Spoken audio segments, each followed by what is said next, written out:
Folks in London woke up this morning to news of 9 new arrests in the investigation into last Thursday's attacks. Why is England's investigation so critical to our security here in America? Former 9/11 Commission member Tim Roemer is joining us from our Washington, D.C. bureau. Well, what can they discover there that could help us craft a better way to protect ourselves here?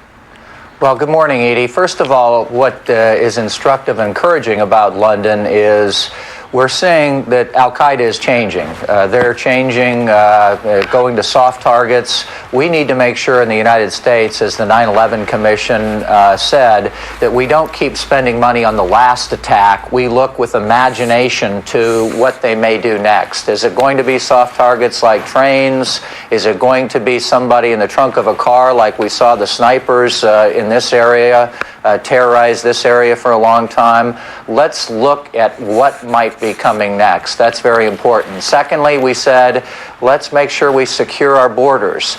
Let's make sure that Al-Qaeda doesn't continue to exploit travel as a means to get into countries and kill people. And immigration reform, more border patrol, a bipartisan bill on immigration reform comprehensively would be helpful.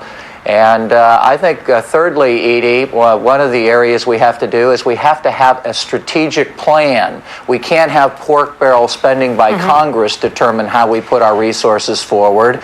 We have to make sure if we see the nuclear threat and weapons of mass destruction as a threat based on intelligence, nuclear power plants, ports, chemical facilities, let's make sure we have metrics and standards to measure that assessment, to base it on risk, and to put limited resources into those areas so we better protect this country. Well, you know, I mean, you've been an elected official. You understand how politics works. And so you bring up things that our viewers, especially the border security, are just irate about. Everybody keeps on saying, we need to close down the borders, make it more secure, not stop immigration, but know who's coming in here. But no one ever comes up with a way to do it. How can Americans push their representatives to start coming up with solutions? This is their job, Edie. And they aren't doing it. It's not the 9/11. They're not doing it. The President of the United States has articulated at least a plan to tackle this problem, and there are people on the far right that don't want to go along with the President's proposal. Senator McCain and Senator Kennedy have proposed a bipartisan solution.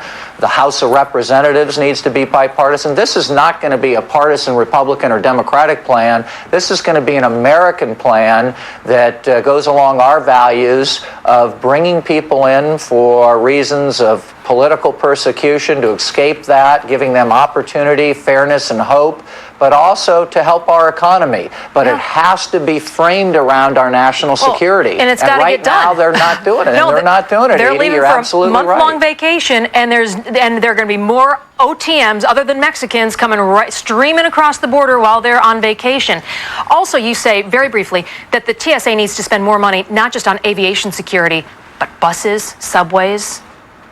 It's important, Edie, that we make sure we don't just go the last fight and the last attack, but use our imaginations. We said in 9/11 it was a failure of imagination in many ways, but we can't just go and chase the last attack on the subway system or the soft targets either. Right. It is very, very important for us to put a strategic plan forward and put our resources into and put our bipartisan support into proposals that are going to help protect this country. Edie, on your border patrol issue, there was just an article in the Wall Street Journal the other day that said more and more people are coming across our southern border from Arab and Muslim nations. We've got to do something about that. Tim Roemer, thank you very much for joining us. Thank you, Edie. Good to see you. More Fox and Friends after this.